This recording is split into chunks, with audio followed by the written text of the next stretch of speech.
3 बेटियों के बाद आज मेरे घर बेटा पैदा होने वाला था। मुझे याद है, जब मेरी पहली बेटी पैदा हुई थी तब मैं कितनी खुश थी। वो मेरी और साहिल की मोहब्बत की पहली निशानी थी। उसके आने से मुझे माँ का स्थान मिला था। पर जब मुझे साहिल के चेहरे पर कोई खुशी दिखाई नहीं दी थी, तो मैं समझ गई थी कि उनको बेटी नहीं बेटा चाहिए था। उनका डर और अफसोस भी बिना वजह नहीं था, क्योंकि उनके घर में 35 साल की बिन ब्याही बहन की जिम्मेदारी अब भी उनके सर पर थी। उनकी बहन का दिमागी संतुलन ठीक नहीं था और इसी वजह से कहीं रिश्ता भी नहीं हो रहा था। और उनकी माँ इस बात को इतना सर पर उठाए हुए थी कि मेरा पति बेटी के नाम से ही डर गया था। मेरी एक के बाद दूसरी और फिर तीसरी भी बेटी ही पैदा हुई थी, तो मेरे पति के साथ साथ अब मेरी भी हिम्मत टूट गई थी। मेरा पति साहिल, जिसके लिए मैंने हर रिश्ता नाता छोड़ दिया था, वो मेरी मोहब्बत ही नहीं मेरा जुनून भी था। मैं उसको दुनिया की हर खुशी देना चाहती थी, पर कुदरत के हाथों मजबूर हो गई थी कि मेरी सिर्फ बेटियां ही पैदा हो रही थीं, और जिसकी वजह से साहिल अब मुझसे दूर होने लगा था। मैं हर तरह की कोशिश करके उन्हें खुश रखना चाहती थी। मेरी सास भी अब साहिल को मेरे खिलाफ भड़काती रहती थी कि अब तेरी पत्नी तुझे बेटा नहीं दे सकती, दूसरी शादी कर ले। वो अपनी माँ के कहने पर अब दूसरी शादी करना चाहते थे। उनकी माँ उनके लिए रिश्ता भी देख रही थी। जब मेरे यहाँ चौथी बार उम्मीद जगी थी, मैं फिर से साहिल के बच्चे की माँ बनने वाली थी, और मैंने साहिल से कहा कि आप इस बच्चे की पैदाइश तक रुक जाएं। मुझे विश्वास है कि इस बार बेटा ही होगा। बेटे की उम्मीद पर वो भी काफ़ी खुश रहने लगा था, मेरा ख्याल भी रखता। समय का पहिया चलता रहा और इंतजार के दिन ख़त्म हो गए। मेरी प्रेगनेंसी के पूरे 9 महीने हो चुके थे। इस बार मुझे पूरा विश्वास था कि मुझे बेटा ही पैदा होगा। मैं पूरी कॉन्फिडेंस थी कि इस बार मुझे खुशी ज़रूर मिलेगी और मेरा घर टूटने से बच जाएगा। एक दिन मेरी तबीयत ख़राब हुई। मैंने अपनी सास को बताया।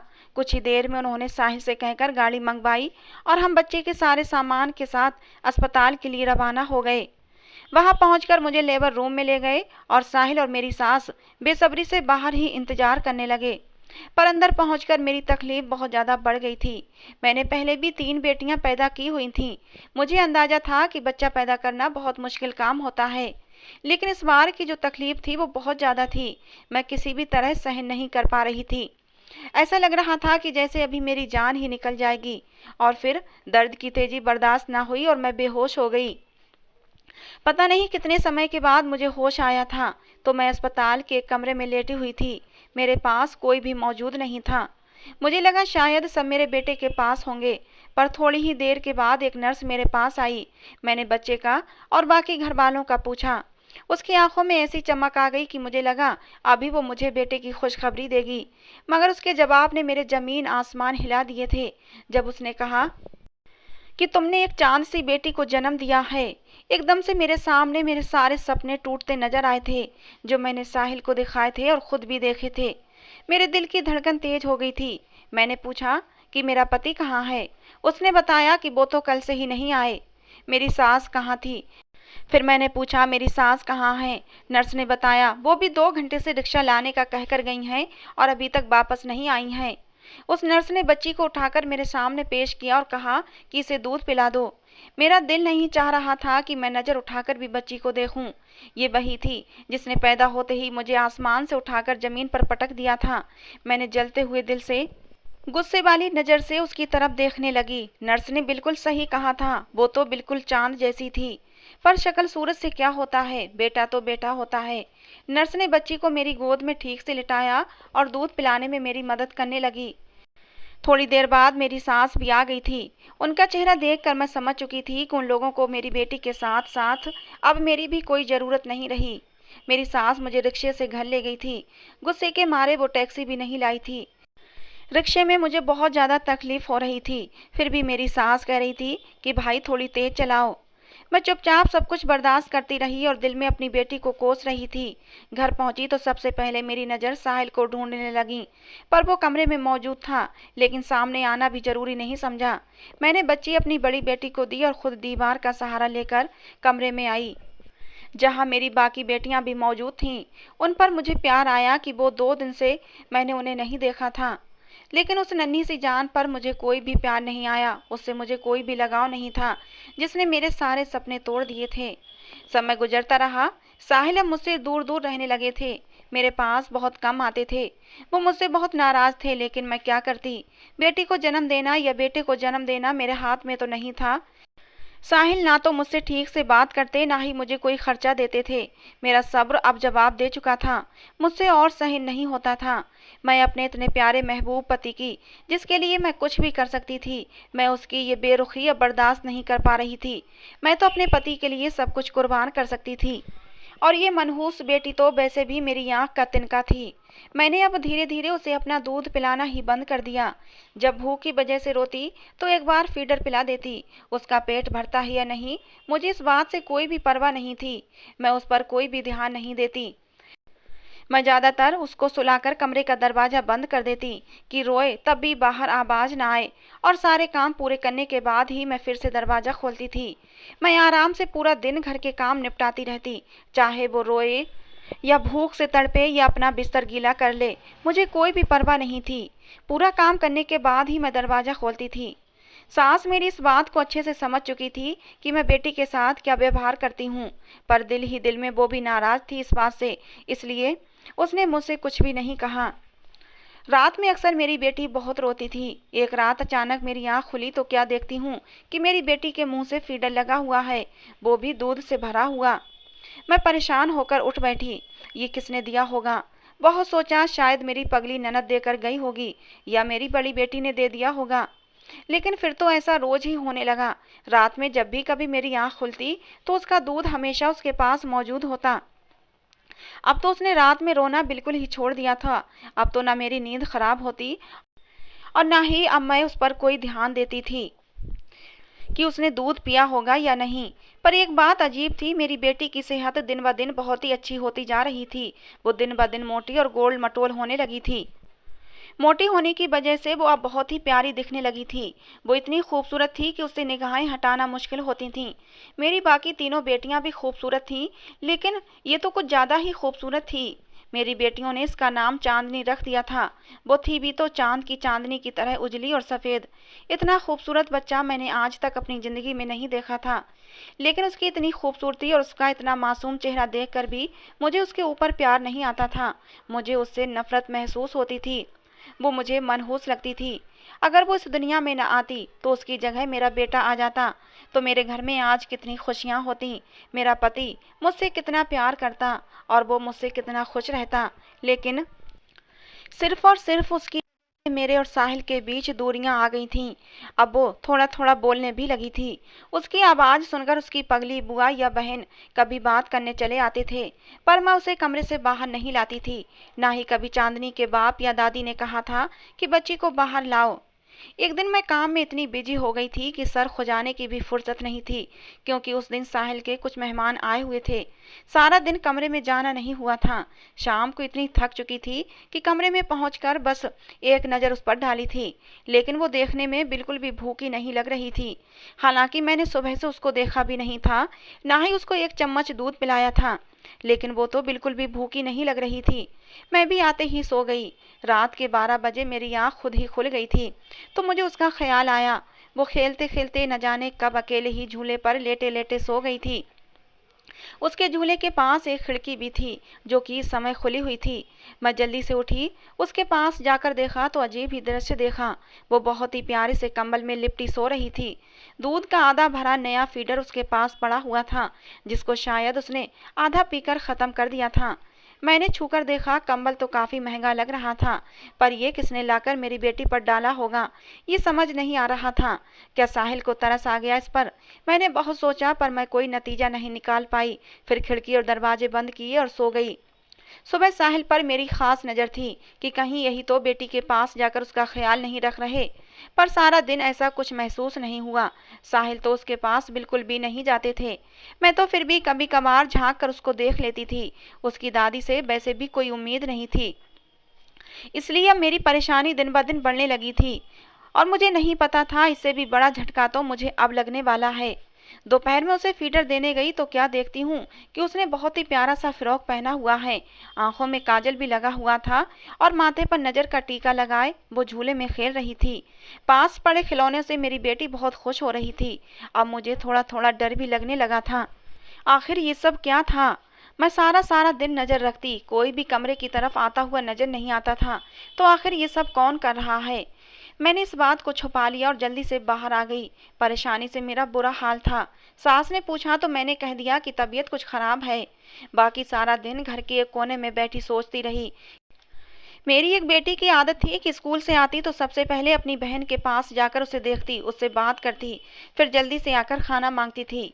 आज वो जैसे ही बहन के पास गई तो उसके झूले से वो खिलौना उठाकर बाहर ले आई। उसके बाहर आते ही उसकी दादी की नज़र खिलौने पर गई और देखते ही उसने बच्ची के हाथ से वो छीन कर देखा। तो फिर मेरी सास की आंखें फटी की फटी रह गईं। वो खिलौना हाथों में लेकर देखने लगीं और उस खिलौने को दीवार के साथ रगड़कर देखने लगीं। मैं गौर से अपनी सास को देख रही थी। आखिर वो ये सब क्या कर रही थीं? वो फौरन मेरी तरफ भागी भागी आईं और कहने लगीं, बहू, तेरी बेटी ये खिलौना कहाँ से लेकर आई है? मैं जानते हुए भी अनजान बन रही थी। मैंने कह दिया, मम्मी जी, मुझे नहीं पता कि ये खिलौना कहाँ से लेकर आई है। मैं अपनी सास के चेहरे को देखती रही। सास बोली, अगर मेरी बूढ़ी नज़र धोखा नहीं दे रही तो ये पक्का सोने का लग रहा है। मैं झटके से उठी और खिलौना सास के हाथ से लेकर देखने लगी।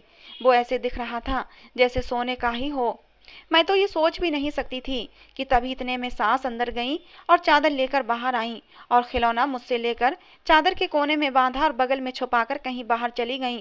और मैं बैठी सोच विचार करती रह गई कि आखिर ये सब क्या हो रहा है। मेरी बेटी के पास ऐसी चीज़ें कहाँ से आ जाती हैं? अभी तक तो मुझे खुद भी कुछ पता नहीं था। मेरी बेटी हमेशा की तरह खेलने में बिजी थी, जैसे उसे कोई खूब हंसा हंसा कर खिला रहा हो। फीडर देखा तो जैसे मैं रख कर गई थी वैसा ही भरा पड़ा हुआ था। मुझे बहुत गुस्सा आया कि उसने कल से दूध नहीं पिया था, फिर भी चुप है और इतना हंस हंस कर खेल रही है। मुझे एकदम से चांदनी का हंसता हुआ चेहरा देखकर गुस्सा आ गया। मेरी खुशियों को आग लगाकर, मेरे सारे सपनों को तोड़कर कितना खिलखिलाकर हंस रही थी। मैंने उस मासूम के गाल पर एक जोरदार थप्पड़ दे मारा।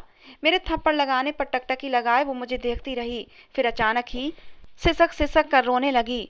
मुझे उसके रोने से कोई परवाह नहीं थी। उसे रोता हुआ छोड़कर मैं बाहर आ गई। इतने में मेरी सास भी आ गई थीं और मुझे बताया कि गली में जो सुनार की दुकान है वहाँ से खिलौने का एक घुंघरू दिखाकर आई हूँ। ये तो प्योर सोने का है। हमारे तो बारे न्यारे हो गए हैं। ये सुनते ही मेरे तो दिलो दिमाग और शरीर सब सुन्न हो चुके थे। मैं बस बुत बनी सुनती रही, कोई जवाब न दे सकी। बस इतना कह पाई कि मम्मी जी, आप साहिल को कुछ मत बताना, वो कहेंगे कि बच्चियां चोरी करती हैं, वरना इतना सोना कहाँ से आएगा। क्योंकि ये खिलौना मेरी छोटी बेटी के पास से मिला था, ये तो सिर्फ मैं ही जानती थी। मेरी सास के दिमाग में भी ये बात आई और उन्होंने मेरी बात मान ली। उन्होंने शर्त रखी कि आधा सोना वो रखेंगी और आधा मुझे दे देंगी। मैं जो पहले से ही इतनी डरी हुई थी, उनकी शर्त मान ली और सोना आधा आधा कर लिया। सास ने अपना हिस्सा अपनी पागल बेटी की शादी के लिए छुपा लिया और मेरा हिस्सा सुनार के पास बेचकर मुझे पैसे लाकर दे दिए। खिलौना बहुत बड़ा और भारी था, काफ़ी ज़्यादा महंगा बिका था। मेरे हिस्से में 4.5 लाख रुपये आए थे। मैंने इतने पैसे ज़िंदगी में पहली बार देखे थे। पैसे लेते हुए मेरे हाथ कांप रहे थे, फिर भी पैसों की खुशी बहुत थी। मैंने पैसे लेकर संदूक में रखे और संदूक अपनी चारपाई के नीचे छुपा कर रख लिया। अगले दिन मैं कुछ पैसे लेकर बाजार गई और खुद पर खूब सारे पैसे खर्च किए। अपने लिए कुछ सामान खरीदा, राशन का सामान खरीदा, फल फ्रूट सब्जियां, दूध दही। मैं अब घर में खूब अच्छा अच्छा खाना बनाती और साहिल को खुश करने के लिए खुद को खूब सजाती संवारती।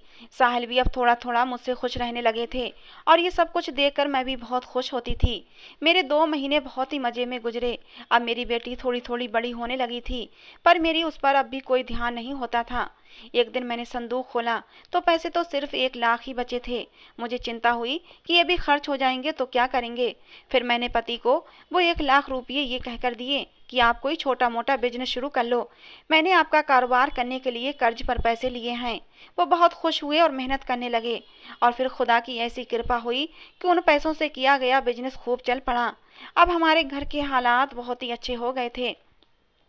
पर मेरे पति की अब भी बेटे की इच्छा थी। कभी कभी वो मुझे प्यार से मनाता था कि दूसरी शादी की इजाज़त दे दो, पर मैं नहीं मानती थी। दिल में डर भी होता था कि मर्द जात है, कभी शादी करके घर आ गया तो मैं क्या बिगाड़ लूँगी। फिर इस बेटी पर गुस्सा होती कि मनहूस पैदा हो गई है, नहीं तो बेटा पैदा होता। उसी गुस्से में मैंने एक बार फिर से मारने के लिए उस पर हाथ उठाया, लेकिन इस बार बहुत ही बड़ा अजीब हादसा हुआ। उसे मारने से पहले मेरे हाथ में बहुत तेज दर्द होने लगा कि मुझसे बर्दाश्त नहीं हुआ। मैंने जल्दी से दुपट्टे से खींचकर अपना हाथ बांध लिया, पर दर्द था कि कम होने का नाम नहीं ले रहा था। मैंने जल्दी से हाथ पर आयोडेक्स लगाया, लेकिन दर्द था कि बढ़ता ही जा रहा था। थोड़ी देर बाद मैंने ध्यान से देखा तो मेरा हाथ पूरा नीला हो चुका था। मैं फौरन अस्पताल गई। कोई पूछता तो शर्मिंदगी से कहती कि भारी चीज के नीचे दब जाने की वजह से नीला हो गया है, पर हकीकत तो मैं ही जानती थी कि मैं उस छोटी सी जान पर मारने के लिए हाथ उठाया था। तभी से मेरे हाथ में दर्द हुआ है और वो नीला पड़ना शुरू हो गया है। अब मुझे लगने लगा था जरूर मेरी बेटी के साथ कोई ऐसी ताकत थी जो कुछ आम नहीं थी। कई दिन तक इलाज चलता रहा। पति के 50,000 रुपये लग गए थे, जो बड़ी मेहनत से जमा हुए थे। तब कहीं जाकर मेरा हाथ ठीक हुआ। अब मुझे अपनी बेटी से डर लगता था। मैं बहुत कम उसके पास जाती। उसके कपड़े खुद ब खुद बदल जाते। वो नए नए कपड़े पहनती, मगर मेरी आंखों ने ऐसा होता कभी नहीं देखा था। जब मैं बाहर होती और जब वापस आती तो उसकी हर चीज साफ सुथरी मिलती। माथे पर नजर का टीका लगा होता, नए नए कपड़े पहने होती, उसके नीचे का बिस्तर चेंज होता, नया कंबल ओढ़े हुए होती। मैं तो कभी उसके नीचे का बिस्तर भी चेंज नहीं करती थी। कभी कभी तो वो गीले बिस्तर पर ही पड़ी रहती थी, लेकिन अब उसका बिस्तर भी चेंज होता था, एकदम साफ सुथरा मिलता था। मैंने किसी को भी नहीं बताया था। सब समझते थे कि मैं बहुत अच्छी माँ हूँ। मेरी सास अक्सर बच्ची को खुद से देखकर कहती कि ये तो बिल्कुल अपनी बुआ पर गई है। यूं ही समय का पहिया तेजी से चलता रहा। मेरी बेटियां बड़ी हुईं और छोटी बेटी अब 8 साल की उम्र तक पहुंच गई थी। वो मेरी बेटियों में सबसे प्यारी और सबसे खूबसूरत थी। इस उम्र में ही उसने घर के सारे काम भी कर लिए थे, पर मेरे दिल में अभी तक उसकी कोई जगह नहीं बन सकी थी। अब भी बेटे की कमी मैं महसूस करती थी। बच्चियां बड़ी हो गई थीं, काश कि उनके साथ हर जगह उनका भाई होता। और उस समय मुझे चांदनी से और भी ज्यादा नफरत महसूस हुई जब मेरे पति ने दूसरी शादी कर ली। मेरी खुशियों को खाने वाली सिर्फ चांदनी ही थी। अगर उसकी जगह बेटा पैदा हो जाता तो मेरा पति दूसरी शादी न करता। मैंने साहिल से मोहब्बत की शादी की थी। मेरी मोहब्बत मुझसे छिन गई थी। मेरी सौतन के 2 बेटे हो गए थे। उसके साथ पति भी उसी का होकर रह गया था। मेरी मोहब्बत की शादी थी और मैं अपनी मोहब्बत से दूर हो गई थी, और उसकी वजह मेरी बेटी ही थी। देखते देखते वो 16 साल की हो गई थी। पूरा घर उसने अपने जिम्मे ले रखा था। सारे काम वो बहुत ही अच्छे से कर लेती थी। पलक झपकते ही वो सारा काम कर देती। पता नहीं उसके हाथों में कैसा जादू था। थोड़ी सी भी सब्जी बनाती लेकिन पूरे घर का पेट भर जाता था, और ऐसी स्वादिष्ट सब्जी बनाती थी कि खाने वाला उंगलियां चाटता रह जाता था। परिंदे और जानवरों तक का ख्याल रखती थी। छत पर खाना पानी डालने जाती तो कई कई घंटे तक वहीं रहती और जानवरों और चिड़ियों से बातें करती रहती। सारा दिन हंसती रहती। बहनों से बहुत प्यार करती थी। मेरी बाकी तीनों बेटियां अच्छी पढ़ाई करने के लिए दूसरे शहर चली गई थीं, पर मैंने अपनी ये छोटी बेटी को कभी स्कूल नहीं भेजा था, अपने पास ही रख लिया था। वो मेरी बहुत सेवा करती थी, मेरी और अपनी दादी की भी। अपनी पागल बुआ को अपने हाथ से खाना खिलाती, उसे नहलाती धुलाती, उसे बहुत खुश रखती। मेरी उससे नफरत की इंतहा उस दिन ना रही जब एक रात मैंने अचानक किसी काम से बाहर निकली तो वो एक लड़के से बातें करने में बिजी थी। दोनों बहुत हंस रहे थे। वो मर्द बहुत ही लंबा चौड़ा था और बहुत ही स्मार्ट था। इतना सुंदर था, ऐसा लग रहा था कि जैसे अभी अभी आसमान से उतरा हुआ कोई शहजादा हो। उस लड़के ने चांदनी के हाथ पकड़ रखे थे और वो चांदनी से कुछ कह रहा था, और फिर देखते ही देखते उसने चांदनी को गले लगा लिया। चांदनी भी उसकी बाहों में सिमट गई थी। ये सब कुछ देखकर मैं गुस्से के मारे थर थर कांप रही थी। अब उस लड़के की नज़र भी मुझ पर पड़ चुकी थी। उसने मुझे कुछ ऐसे भाव से देखा कि मुझे उसके देखने से ही डर महसूस हो रहा था। मेरी तो आवाज़ ही नहीं निकल रही थी। मैं जल्दी से उल्टे पांव वापस अपने कमरे में आ गई थी। पूरी रात मैं बुखार में तपती रही थी। ये सिर्फ उस पर नजर पड़ने का असर था। अगले दिन तबीयत कुछ ठीक हुई तो मैंने उससे पूछा वो लड़का कौन था। पहले तो वो बताने के लिए राजी नहीं थी, लेकिन मेरे बहुत जोरे देने पर उसने बताया, और जो कुछ भी बताया वो मेरे होश उड़ाने के लिए काफ़ी था। चांदनी ने मुझे बताया कि वो एक जिन्न है। वो कहता है कि मेरी माँ ने ही तुम्हें पाला है, और उसने बताया जब मैं पैदा हुई थी तो उसकी महबूबा की आखिरी सांसें चल रही थीं। उसकी महबूबा को किसी फ़कीर ने अपने जादू से जलाकर मार दिया था। इस जिन्न को बहुत गुस्सा आया और उस फ़कीर को मारने वाला था। जब फ़कीर को लगा कि अब ये जिन्न मुझे मार डालेगा, तो उस फ़कीर ने कहा कि मेरी जान छोड़ दो, मैं तुम्हें एक बहुत ही ज़रूरी बात बताऊंगा। तब इस आदमी ने उस फ़कीर को छोड़ दिया था और उस फ़कीर ने बताया कि तुम्हारी महबूबा की आखिरी सांसें जब निकले, तब तुम अपना मुंह उसके मुंह से लगाकर वो सांस अपने अंदर भर लेना, और जो इंसानी बच्चा इस दुनिया में पैदा हो, उसकी पहली सांस लेने से पहले ही उस बच्चे के मुंह में ये सांस फूंक देना, तो तुम्हारी महबूबा की जान और शक्ल उस बच्चे में चली जाएगी और तुम्हें तुम्हारी महबूबा फिर से मिल जाएगी। और फिर उस जिन्न ने ऐसा ही किया। उसने अपनी महबूबा की निकलती हुई आखिरी सांस अपने मुंह में भर ली, और उस समय मैं पैदा हुई थी तो उसने वो सांस मेरे मुंह में फूंक दी। मैं लड़का पैदा हुआ था, मगर उस जिन्न के अमल से मैं लड़की बन गई। अब वो मुझसे मोहब्बत करता है और मैं भी उससे मोहब्बत करती हूँ। ये सब सुनते ही मेरे जख्मों पर जैसे नमक पड़ गया था। मेरा बेटा उस जिन्न ने मुझसे छीन लिया था। मैंने सोच लिया था कि मैं अपनी सारे दुखों का बदला उससे ले लूंगी, उसकी मोहब्बत को उससे छीन लूंगी, उसको मैं खुश नहीं रहने दूंगी जिस तरह उसने मेरी खुशियां मुझसे छीन ली थीं। मैंने अपने पति से कह दिया कि अब मैं इसकी जिम्मेदारी और नहीं उठा सकती, मैं अब इसकी शादी करना चाहती हूँ। मेरा पति बहुत हैरान हुआ। वो कहने लगा, ये तो अभी बहुत छोटी है, पहले इससे 3 बेटियां हैं, उसकी शादी करेंगे, उसके बाद ही इसकी शादी करेंगे। पर मैंने साफ साफ कह दिया कि मुझे इसके किरदार पर शक है, मैं इसे और नहीं संभाल सकती। इन बातों के दौरान मेरी बेटी बहुत दुखी नजर आ रही थी। वो बहुत ही उदास नज़रों से मेरी तरफ देख रही थी, पर मेरे अंदर बदले की आग लगी हुई थी। मेरा पति चला गया तो वो मेरे पास आई और मेरे हाथ जोड़कर कहने लगी, अम्मा तू ऐसा कैसे कर सकती है? तुझे तो मैंने सबसे पहले बताया था, क्योंकि तू मेरी माँ है और मुझे तुझ पर विश्वास था कि तू मेरा साथ देगी। लेकिन तू मेरे साथ ये सब कुछ क्यों कर रही है? क्यों मुझे मेरे प्यार से दूर कर रही है? मैं उसके बिना मर जाऊंगी। मैं उससे बहुत प्यार करती हूँ, वो भी मेरे बिना तड़पता रह जाएगा। उसने मुझे पाने के लिए बहुत लंबा इंतजार किया है। फिर मैं मुस्कुराई और उसे साफ साफ कह दिया कि तेरे इस आशिक की इच्छा मैं पूरी नहीं होने दूंगी। तू मेरी बेटी है और मैं ही तेरा फैसला करूंगी। वो चुप हो गई और खामोशी से मेरी तरफ देखती रही। मैंने उसे अपनी नज़रों के सामने से जाने के लिए कहा तो उसने कहने लगी कि माँ, ये सब ऐशो आराम, पापा का चलता हुआ कारोबार, बहनों की अच्छी पढ़ाई सब उसी की बदौलत है। आप लोगों का इसमें कोई रोल नहीं है। अपने पहले वाले हालात याद करो, आप बहुत पछताओगी, क्योंकि वो मुझे यहाँ दुखी नहीं रहने देगा, और वो गया तो सारे सुख भी आपसे छिन जाएंगे, सारे सुख चले जाएंगे। फिर आप पहले जैसी गरीबों की जिंदगी जियोगे। मैं चाहती हूँ कि आप सच्चाई को मान लें। मैं उसके साथ जिंदगी भर आपकी सेवा में गुजार दूंगी। मैंने कहा, कभी नहीं। वो अपने मकसद में कामयाब कैसे हो सकता है? उसने मुझसे मेरा बेटा छीना है और मेरा पति मुझसे दूर कर दिया है। उसने कहा कि आपके ऐसा करने से वो कुछ भी कर सकता है, वो मुझे किसी और दुनिया में ले जाएगा। लेकिन मैंने चांदनी की बात नहीं मानी और जल्दी ही उसकी शादी के लिए रिश्ते देखने लगी। और फिर उसका रिश्ता तय होने वाला था।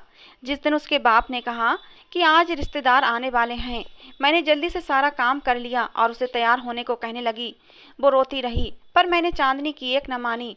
आखिर मजबूर होकर वो मेरा दिया हुआ जोड़ा पहनने के लिए कमरे में गई। काफ़ी देर हो चुकी थी, वो बाहर नहीं आई। मैंने दरवाज़ा बजाया तो दरवाज़ा भी नहीं खोला। तब मैंने धक्का देकर कुंडी तोड़ दी। लेकिन अजीब बात थी कि दरवाज़ा अंदर से बंद था, कोई खिड़की रोशनदान भी नहीं था। फिर भी वो अंदर मौजूद नहीं थी। मैं समझ गई थी कि वो मेरी बेटी को ले गया है। वो चली गई है और मेरे हाथ अब कुछ भी नहीं रहा। मैंने सच्चाई को हमेशा के लिए लोगों से छुपा लिया। मैंने किसी को नहीं बताया कि उसने मुझे क्या बताया था। सब घर वालों को इतना कहा कि वो एक लड़के के साथ भाग गई है।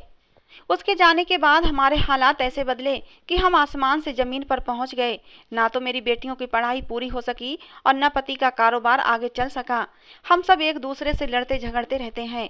मेरी किसी को भी कोई परवाह नहीं रही। बस वही थी जो मेरी सेवा करती थी। सब कुछ होने के बाद मुझे चांदनी का एहसास हुआ। एक चांदनी ही थी जो मेरी सेवा करती थी, मुझे दिल से प्यार करती थी। आज जब वो नहीं है तो मुझे उसका एहसास हो रहा है। मैंने उस मासूम के साथ बचपन से ही बहुत गलत किया था और आज मैं बिल्कुल अकेली हो गई हूँ। मेरा कोई भी साथ देने वाला नहीं है। मेरी तीनों बेटियों ने अपनी अपनी पसंद से शादियां कर ली हैं। मेरा पति अपनी दूसरी पत्नी के साथ खुश है। मेरी सास दुनिया से जा चुकी है। मैं घर में तन्हा अकेली पड़ी रहती हूँ और अपने पापों पर पछताती रहती हूँ। मेरे खुदा ने मुझे मेरे पापों की बहुत बड़ी सज़ा दी है। मुझे कोई एक चम्मच पानी पिलाने वाला भी नहीं बचा है। आज मैं बहुत रोती हूँ और दुआ करती हूँ कि मेरी बेटी वापस आ जाए।